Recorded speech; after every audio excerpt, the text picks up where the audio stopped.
नमस्कार। स्वागत छ दर्शकबिन कार्यक्रम गुड मर्निङ लुम्बिनीमा। सदाको जस्तै आज पनि हामी यहाँहरूमाझ कार्यक्रम गुड मर्निङ लुम्बिनी लिएर उपस्थित भइसकेका छौँ। हामी यस कार्यक्रम अन्तर्गत रहेर यहाँहरूमाझ विभिन्न जनचेतनामूलक सन्देश र त्यो सँगसँगै हाम्रो स्टुडियोमा प्राप्त पत्रपत्रिका र अनलाइनले छापेका खबरहरूको बारेमा चर्चा गर्नेछौँ र गरी आइरहेका पनि छौँ। अब भने ढिला नगरी आजको कार्यक्रमको सुरुवाततर्फ नै लाग्छौँ। आजको हाम्रो जनचेतनामूलक सन्देशबाट नै कार्यक्रमको सुरुवात गरौँ। पक्कै पनि बिन्दु, आज हामी दर्शकहरूमाझ जनचेतनामूलक सन्देशको रूपमा बच्चाको घाँटीमा खानेकुरा अड्के के गर्ने भन्ने कुराको बारेमा चर्चा गर्नेछौँ। केटाकेटीहरू खानाका लागि प्राय उत्साहित हुन्छन्। मनपर्ने खानेकुरा खाँदा कत्रो आकारको वा कत्रो गाँस हालेर खाने भन्ने बिर्सन्छन्, जसकारण खानेकुरा घाँटीमा अड्कने समस्या हुन्छ। खानेकुरा अड्किएपछि श्वास फेर्न गाह्रो हुन्छ, जसकारण बालबालिकाको मृत्यु समेत हुन सक्छ। यसर्थ बालबालिकालाई खानेकुरा अड्किन नदिन र अड्किएमा अपनाउनु पर्ने उपायहरूका बारेमा आज हामी चर्चा गर्नेछौँ।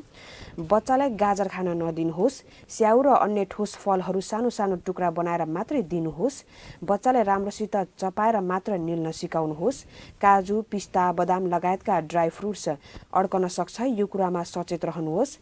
भुटेको मकै अड्कने खतरा धेरै हुन्छ, यो खाँदा सावधान रहनुहोस्।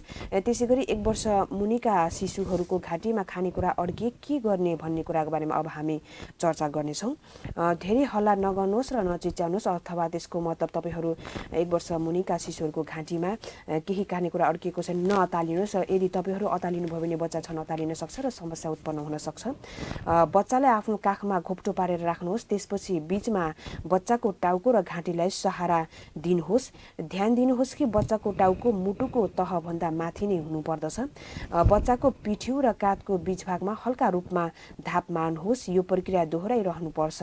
यसले अड्केको चिजलाई बाहिर निकाल्छ। त्यसैगरी आफ्ना 2 औँलाको सहायताले बच्चाको छातीमा हल्का दबाउनुहोस्, धेरै कडा दबाउनु हुँदैन।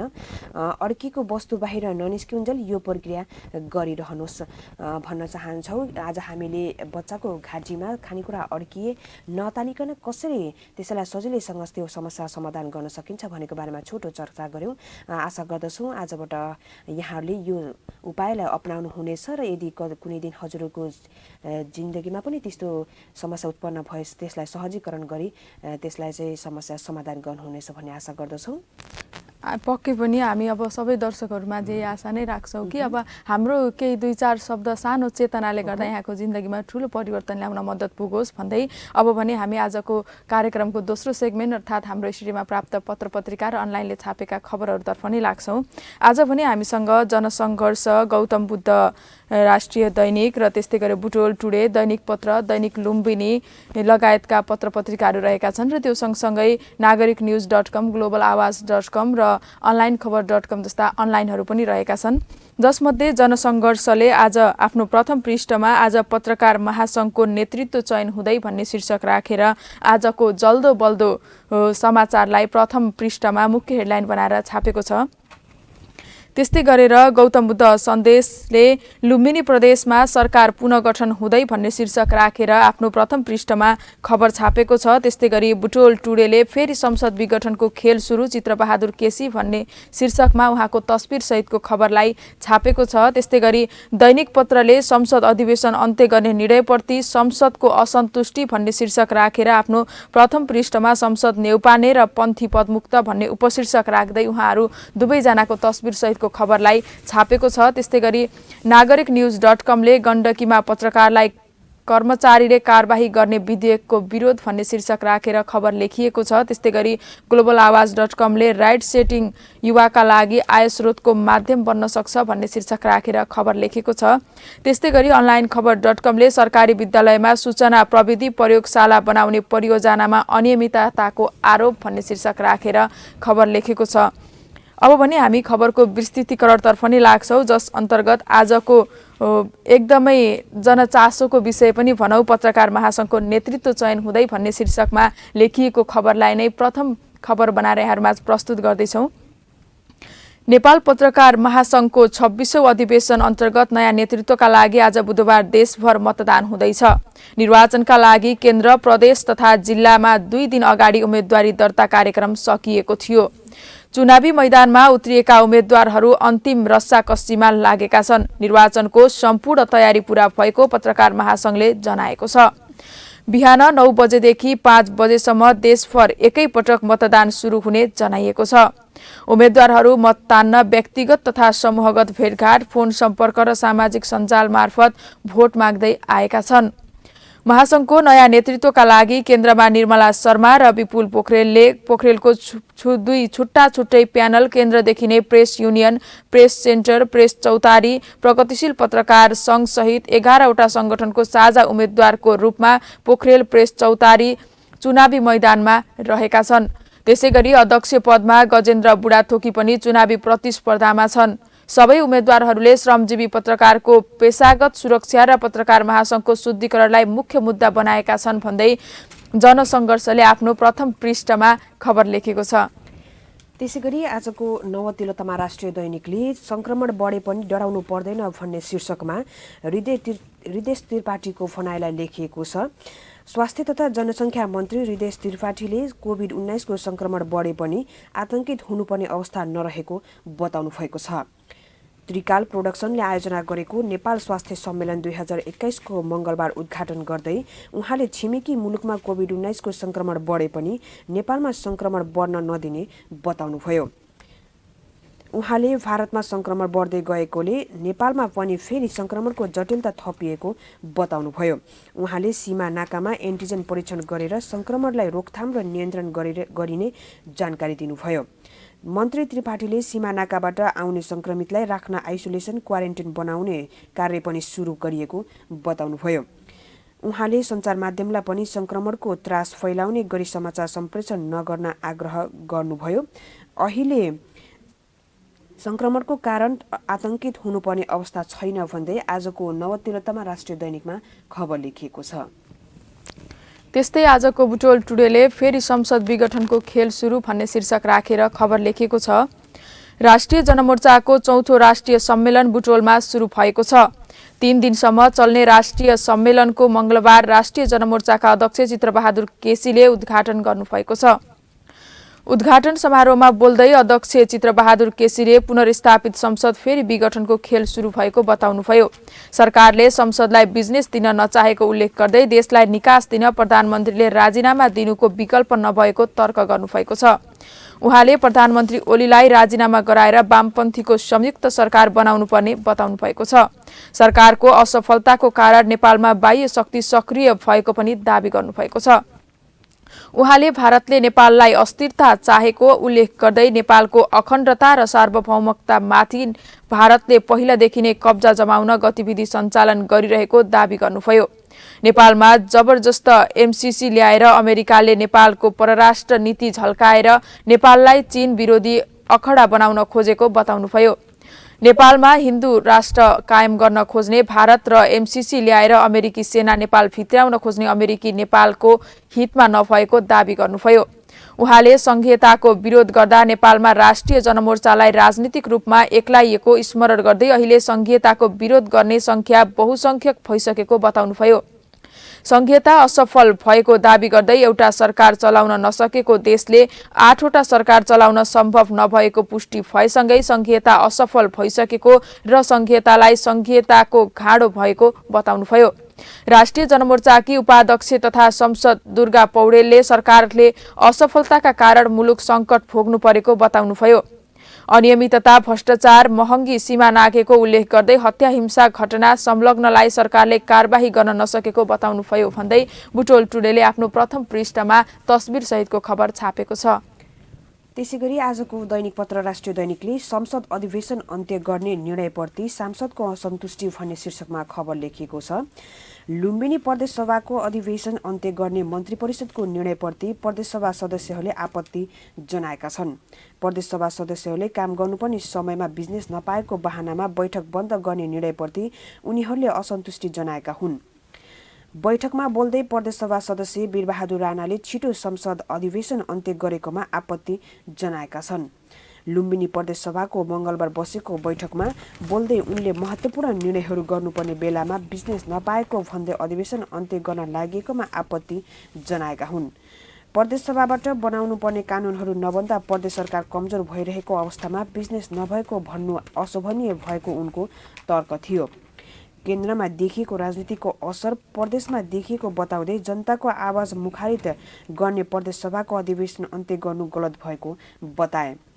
उनले लोकतन्त्रमा जनताको आवाज मुखारित गर्ने सत्तापक्षको कमजोरी रहेको बताउँदै लुम्बिनी प्रदेशमा सघाउँदै काम गर्न नसकेको आरोप लगाए। बैठकमा बोल्दै प्रदेश सभाले कृष्ण खड्काले हिउँदे अधिवेशनमा विधेयक अधिवेशनको रूपमा लिनुपर्ने भए पनि छिटो अन्त्य गर्न लागेको प्रति गुनासो व्यक्त गरे। उनले अन्त्य गर्ने अविश्वासका प्रस्तावहरू आइरहँदा लुम्बिनी प्रदेशलाई नमुना बनाउने भन्दै गर्व गर्दै आएको भए पनि नयाँ विधेयकहरू आउँछन् भन्ने आशा भए पनि त्यो अनुसार नभएको उनको दुखेसो थियो भन्दै आजको दैनिक पत्र राष्ट्रिय दैनिकमा संसद अधिवेशन अन्त्य गर्ने निर्णयप्रति सांसदको असन्तुष्टि भन्ने शीर्षकमा खबर लेखिएको छ। त्यस्तै आजको गौतम बुद्ध सन्देशमा लुम्बिनी प्रदेशमा सरकार पुनर्गठन हुँदै भन्ने शीर्षक राखेर खबर लेखिएको छ। सरकार विरुद्ध अधिवेशनको प्रस्ताव आउने तयारी भइरहेका बखत लुम्बिनी प्रदेशको हिउँदे अधिवेशन अन्त्य भएको छ। प्रदेश प्रमुख धर्मनाथ यादवले नेपालको संविधानको धारा 182 बमोजिम मन्त्री परिषदको सिफारिसमा प्रदेश सभाको मंगलबार रातिदेखि अन्त्य गरेका हुन्। उता सरकारमै बसेर सत्ता विरोधी गतिविधि गरेपछि लुम्बिनी प्रदेशमा माओवादी केन्द्रका मन्त्री बर्खास्त गर्ने मुख्यमन्त्री शंकर पोखरेलले तयारी गरेका छन्। मन्त्रालयमा बसेर सरकार विरुद्ध गतिविधि गर्नेलाई हटाउने पर्ने टुङ्गोमा मुख्यमन्त्री पोखरेल पुगेका हुन्। माओवादी केन्द्रका मन्त्रीहरूले सरकारमै बसेर सरकार विरुद्ध अविश्वास प्रस्ताव ल्याउने तयारी सहित हस्ताक्षर अभियान चलाएका छन्। एमालेमा प्रवेश गरेका 2 संसदलाई माओवादी केन्द्रले कारबाही गर्ने निर्णय गरेपछि लुम्बिनी प्रदेशमा सरकार बचाउने र गिराउने खेल सुरु भएको हो।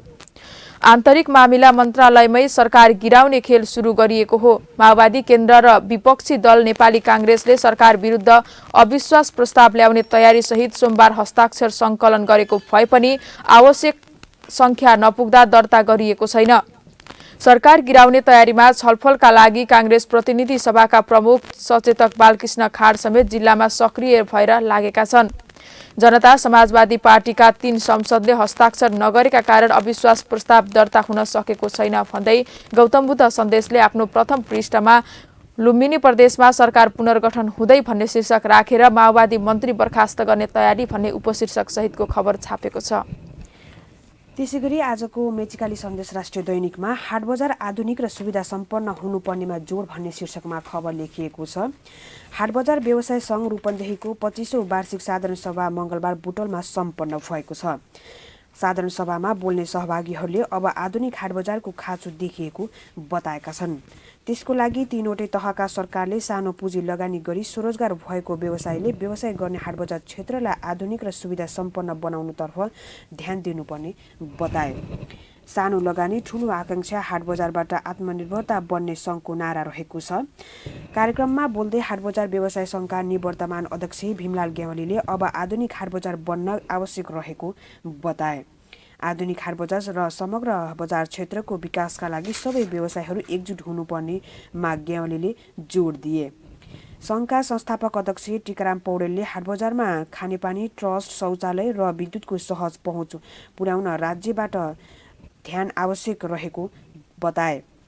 पौडेलले धेरैजसो हाटबजारलाई राम्रो बनाउनेतर्फ ध्यान नदिई कतिपय स्थानीय तहले टेन्डर खोल्दा व्यवसायहरूले कठिनाई भोग्न बाध्य रहेको बताए भन्दै आजको मेचिकाली सन्देश राष्ट्रिय दैनिकमा हाटबजार आधुनिक र सुविधा सम्पन्न हुनुपर्नेमा जोड भन्ने शीर्षकमा खबर लेखिएको छ।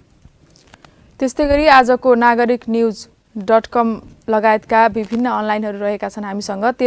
त्यो सँगसँगै अनलाइन खबर.com ले सरकारी विद्यालयमा सूचना प्रविधि प्रयोगशाला बनाउने परियोजनामा अनियमितताको आरोप भन्ने शीर्षक राखेर खबर लेखेको छ। बागमती प्रदेशका 39 सरकारी विद्यालयमा स्मार्ट बोर्ड सहितको सूचना प्रविधि प्रयोगशाला बनाउने परियोजनामा अनियमितता भएको भन्दै अख्तियारमा उजुरी परेको छ। प्रयोगशालामा प्रयोग हुने प्रविधि एकै सप्लायर्सबाट खरिद गर्ने प्रदेश सरकार अन्तर्गत शिक्षा विकास निर्देशनालयले दबाब दिएको तथा सार्वजनिक खरिद ऐन प्रतिस्पर्धालाई निरुत्साहित गरिएको उजुरीमा उल्लेख गरिएको छ। प्रदेशमा 39 विद्यालयलाई प्राइम सफ्ट सर्भिसेस नामक कम्पनीको सामान खरिद गराउन र सोही कम्पनीलाई ठेक्का दिलाउन चलखेल भएको दाबी उजुरीमा छ। निर्देशनालयले तोकेको स्पेसिफिकेसनका कारण परियोजनाको आधा रकम खर्च हुने, इन्टिग्रेटर सिपियु विथ प्रोजेक्ट डिभाइस एउटै कम्पनीमा प्रयोग हुने र ठेक्का प्रक्रियालाई अरू कम्पनीले भाग लिनै नपाउने व्यवस्था सृजित गरिएको उजुरीमा उल्लेख गरिएको छ। प्रति विद्यालय 15 लाखका दरले अनुदान दिएको परियोजनाको कुल रकम 7 करोड 35 लाख रुपैयाँ छ। निर्देशनालयले तोकेको स्पेसिफिकेसनका कारण यसमध्ये 3 करोड 67 लाख 50 हजार बराबरको डिभाइस एउटै कम्पनीले प्रयोग हुनेछ। सामुदायिक विद्यालयमा पढाइ सुधार्न अघि बढाइएको कार्यक्रममा कुनै अनियमितता नभएको शिक्षा विकास निर्देशनालय बागमती प्रदेशको दाबी रहेको छ। सार्वजनिक खरिद ऐन अन्तर्गत नै कार्यक्रम अघि बढाएको र खरिद प्रक्रिया पारदर्शी भएको क्षेत्रीय शिक्षा विकास निर्देशनालय बागमती कायम मुकामका प्रमुख चन्द्रप्रकाश लुइटेलले बताउनुहुन्छ। कार्यक्रम कार्यान्वयनको चरणमा रहेको अनुसन्धान तथा छानबिन जहिले हुन सक्ने उहाँले उल्लेख गर्नुभएको छ भन्दै हाम्रो आजको अनलाइन खबर.com ले खबर लेखेको छ। दर्शकबिन अब भने हामी यहाँहरूमा सम्पादकीयलाई जोड्न गइरहेका छौँ। आज लुम्बिनी प्रदेशमा प्रकाशित भएका विभिन्न पत्रपत्रिकाहरूमा विभिन्न शीर्षकमा सम्पादकीय लेखिएको छ, जसमध्ये आज हामी यहाँहरूमा बुद्ध दर्पण राष्ट्रिय दैनिकको सम्पादकीय नेतृत्व छनौटमा पत्रकारहरू भन्ने शीर्षकको सम्पादकीयलाई लिन गइरहेका छौँ। नेपालभरिका पत्रकारहरू आफ्नो नेतृत्व छान्न लागेका छन्। मतदान गर्ने दिन हो आज, चैत्र 25 गते। भोलिसम्म नतिजा प्रकाशित भइसक्ला। प्रविधिको प्रयोग गरेपछि छिटो र छरितो हुनेछ। सञ्चार क्षेत्रको उन्नयनका लागि लाग्नी पर्ने नयाँ नेतृत्वको प्रतिस्पर्धा रोचक र घोचक होला। लाग्ला सहभागिताका लागि प्रतिद्वन्दीहरू जो विजित र पराजित होलान्, सौहार्दता कायम रहोस्। नतिजा सार्वजनिकरण भइसकेपछि पनि निर्वाचनका बेलामा अलिकति घोचपेच एकले अर्को पक्षलाई कमजोर साबित गर्न गरिएका यावत क्रियाकलाप नतिजा प्रकाशनसँगै समाप्त हुन्। तुस कति पनि बाँकी नरहोस्। जति तुस राख्यो उति उकुस मुकुस हुन्छ। सहज होस्, उकुस मुकुस नहोस्। पत्रकार महासङ्घको चुनावमा सबभन्दा बढी आरोप लागेको विषय बन्यो राजनीतिकरण। प्रजातान्त्रिक परिपाटी अपनाएर प्रतिस्पर्धामा जाँदा चाहेर वा नचाहेर पनि हुने रहेछ त्यस्तो। सञ्चार क्षेत्रमा आफ्नो पकड जमाउन प्रतिस्पर्धा हुने रहेछ। सरकार, राजनीतिक दल, गैर सहकारी संस्था, दात्री निकाय, प्रशासनिक एवं सुरक्षा निकाय, स्वदेशी तथा विदेशी शक्ति केन्द्रहरूमा पनि। एकातिरको चुनाव अर्कोतिरको तनाव देखाइयो यसपटक मजैले। नदेखाएको भए पनि त हुन्थ्यो, अपरिपक्वताको प्रमाण हो यो। अरू देशमा पनि हुन्छ होला यस्तो, तर अदृश्य रूपमा र अलि परिपक्वता अपनाएर। हाम्रोमा अलि काँचै र छ लोकतान्त्रिक गणतन्त्र अथवा प्रजातन्त्र जे भने पनि। सङ्क्रमण कालको अन्त्य नहुँदासम्म हुन्छ यस्तो। बिस्तारै सहज हुँदै जाला। छिप्पिँदै गएपछि स्वतन्त्र र निष्पक्ष हुने वातावरण पनि बन्ला। समय अगावै सबै कुरा बनाउ त न कहाँ पो हुन्छ र। छैन यहाँ पनि। आरोप लाग्यो त्यसैले सहज रूपमा लिनपर्छ सबैले। जहाँको न्याय प्रणाली समेत राजनीतिक दलको आरोपबाट मुक्त छैन। न्यायमूर्तितर्फ कोटामा नियुक्त र उन्मुक्त हुन्छन्। अरू कुन संरचना स्वतन्त्र र निष्पक्ष हुन सक्लान् त्यहाँ। पञ्चायत पछिको समय विभाजन र विद्वेषको जस्तो देखिएन गएको छ। संयोजन र एकताका सबै संयन्त्र खुकुलिएका छन्। अराजकतालाई स्वतन्त्रताका रूपमा बुझिनाले बिग्रेको हो। स्वतन्त्रता त धेरै उच्च कोटिको अधिकार प्रयोगको गरिमायुक्त शब्द पो हो त। स्वच्छन्दतालाई पनि स्वतन्त्रताको परिभाषाभित्र छिराउनेहरूले बिगारेका छन्। त्यसैको असर राजनीतिक दलमा छ र कसर पसेको हो जिम्मेवार नागरिक एवं पेसागत सङ्घ संस्थामा पनि। अछुतो रहेन पत्रकार महासङ्घ पनि। पछुतो मान्न पर्दैन। सबै कुरा बिटुलिएको ठाउँमा पत्रकार महासङ्घ मात्रै चोखो खोजेर कहाँ पाइन्थ्यो र। महासङ्घमा सबै दल समर्थित पत्रकारहरू छन्। दलीय आबद्धता नदेखाइकन पत्रकारिता गर्नेहरूको सङ्ख्या कम छ। जो कम छन् उनीहरू आत्मनिर्भर हुन्। अरू सबैका धेरैतिर सम्बन्ध र संलग्नता रहेका होलान्। सम्बन्ध र संलग्नताका लागि लागेर साध्य नहोला, हुँदैन पनि। सञ्चार क्षेत्र आफै समक्ष र आत्मनिर्भर बन्न सकेको छैन। आश्रित अर्थतन्त्र भएको मुलुकको अवस्थाले आफै चित्र प्रस्तुत गरेकै छ भन्दै आजको बुद्ध दर्पण राष्ट्रिय दैनिकमा नेतृत्व छनौटमा पत्रकारहरू भन्ने शीर्षकमा सम्पादकीय लेखिएको छ। त्यस्तै गरी आजको जनसङ्घर्ष राष्ट्रिय साप्ताहिकमा कुखुरा पालन व्यवसायमा लोभलाग्दो सफलता भन्ने शीर्षक राखेर अत्यन्तै उत्प्रेरणामूल्य खबर छापिएको छ। निरन्तर मेहनत गर्यो भने सफलतामा पुगिन्छ भन्ने उदाहरण यहाँका व्यवसायी विनोद पोखरेलले देखाउनु भएको छ। पूर्वी चितवनको रत्नपार्कका पोखरेललाई 26 वर्षको कठोर परिश्रमले आज देशकै अग्रणी पोल्ट्री व्यवसायी बनाएको छ। कुखुरा पालन व्यवसायमा दानादेखि चल्ला हुँदै अण्डा र मलसम्मको उत्पादन र बजारीकरणका उहाँको नेतृत्व दाउन्ने कर्पोरेटिभ सफल भएको छ। यस अन्तर्गत किसान दाना उद्योग, दाउन्ने फेड फर्म, दाउन्ने एग्रो, किसान एग्रो, एडभान्स पोल्ट्री रहेका छन्। कर्पोरेटको कार्यकारी निर्देशक पोखरेल हुनुहुन्छ। विक्रम सम्वत 2051मा आफ्नै काकासँग मिलेर काठमाडौँमा पोल्ट्री फर्म सुरु गर्नुभएको पोखरेलले त्यसको 5 वर्षपछि आफूले फर्मसँगै ट्रेडिङको व्यापार सुरु गर्नुभएको थियो। दाउन्ने ट्रेडर्स नामक कम्पनीबाट उहाँले व्यवसाय सुरु गर्नुभयो। त्यसको केही वर्षमा विक्रम सम्वत 2063मा चितवनमा उहाँको व्यवसाय विस्तार भयो। साझेदार हुनुहुन्थ्यो राजकुमार गुरुङ। पोखरेलले सम्झना गर्नुभयो, सुरुमा बुबाले काकासँग साझेदारमा केही काम सेयर राखिदिएको भए पनि त्यसपछिका दिनमा त्यही रकमले व्यवसाय विस्तार हुँदै गएको हो। बुबा सुरेन्द्र र काका डाक्टर टीका पोखरेलको लगानीमा साझेदारी पोल्ट्री फर्मलाई पोखरेल आफ्नो व्यवसायको सुरुवाती चरण मान्नुहुन्छ। गुरुङसँग साझेदारी हुँदा उहाँहरूले रु 50 लाख लगानी गर्नुभयो। आजसम्म आइपुग्दा उहाँको नेतृत्वमा कम्पनीमा रु 2 अर्ब 60 करोड भन्दा बढी पुगेको छ। उक्त रकम बैंकमा लगानी पनि रहेको छ। ती कम्पनीमा 120 भन्दा बढी साझेदार छन्। यद्यपि पोखरेल परिवारको लगानी आधा भन्दा बढी पुगेको छ। त्यसैले निर्णायक भूमिका रहेको पोखरेल काम गर्ने अवसर पाउनु भएको छ। विगतलाई सम्झँदै उहाँ भन्नुहुन्छ, चितवन दाउन्ने ट्रेडर्स सुरु हुँदा 3 दिनसम्म 1 ब्लड क्रेट मात्रै बिक्री भएको थियो। उहाँको कम्पनीले दाना र चल्ला किसानलाई दिने र किसानबाट अण्डा उठाउने गर्दथ्यो। यसै दौरानमा काठमाडौँमा अण्डा बिक्री गर्नेलाई पनि पोखरेलले साझेदार बनाउँदै ल्याउनुभयो। झण्डै 10 जना साझेदार पुगेपछि आफैले दाना उद्योग खोल्ने र किसान पनि साझेदार बनाउने उहाँको योजना बन्यो। यस अन्तर्गत विक्रम सम्वत 2068मा किसान दाना उद्योग सञ्चालनमा आयो। यससँगै उद्योगले सुरुमा दैनिक 8 टन दाना उत्पादन गर्ने गरेको र अहिले यस कम्पनीले दैनिक 40 टन मास दाना उत्पादन गर्दछ। पोखरेलको भनाई नेपालको सबैभन्दा ठूलो मास दाना उत्पादन उहाँहरूकै हो। त्यसो त किसान दानासँगै विक्रम सम्वत 2070बाट उहाँहरूकै अगुवाईमा दाउन्ने फेड सुरु भयो, जसले कुखुराको औषधि बिक्री व्यवसाय गर्दै आएको छ। यसबाट सस्तो मूल्यमा आफ्ना किसानले औषधि पाएको पोखरेल बताउनुहुन्छ। व्यवसाय विस्तारै क्रममा पोखरेलको नेतृत्वको समूहले नवलपरासीको दुम्कीबास स्थित विनय त्रिवेणी गाउँपालिकामा 36 बिघा जग्गा खरिद गरेर अत्याधुनिक प्रविधिको कुखुरा फर्म सुरु गरेको छ।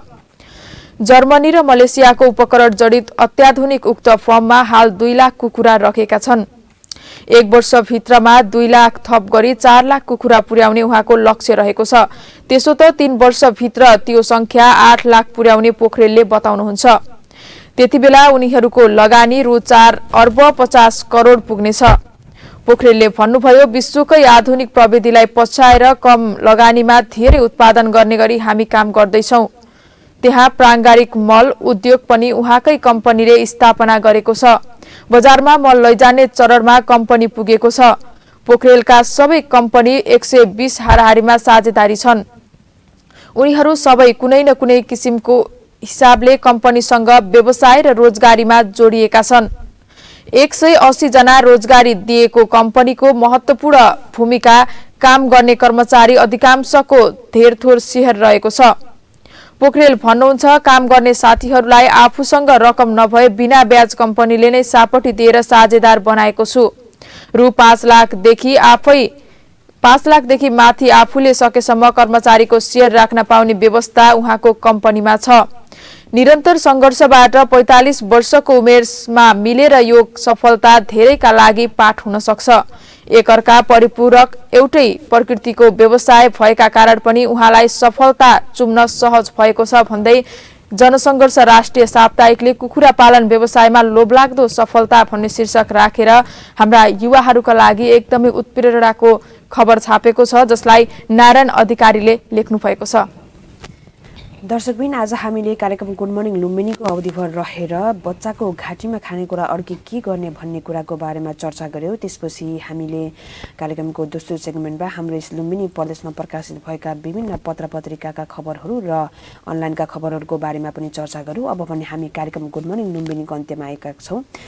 यहाँहरूलाई हाम्रो कार्यक्रम गुड मर्निङ लुम्बिनी कस्तो लाग्छ, आफ्नो सल्लाह सुझाव र प्रतिक्रिया दिन चाहनुहुन्छ भने हाम्रो वेबसाइट www.rajatv.com मा गरिदिन सक्नुहुनेछ भन्दै भोलि फेरि यही समयमा हामी यहाँहरू माझ यस्तै रोचक जानकारीमूलक सन्देश र हाम्रो यस लुम्बिनी प्रदेशमा प्रकाशित भएका विभिन्न पत्र पत्रिकाका खबरहरू र अनलाइनका खबरहरू लिएर उपस्थित हुने नै छौँ। त्यतिन्जेलसम्मको लागि आज्ञा दिनुहोस्। तपाईँको दिन शुभ रहोस्। नमस्कार।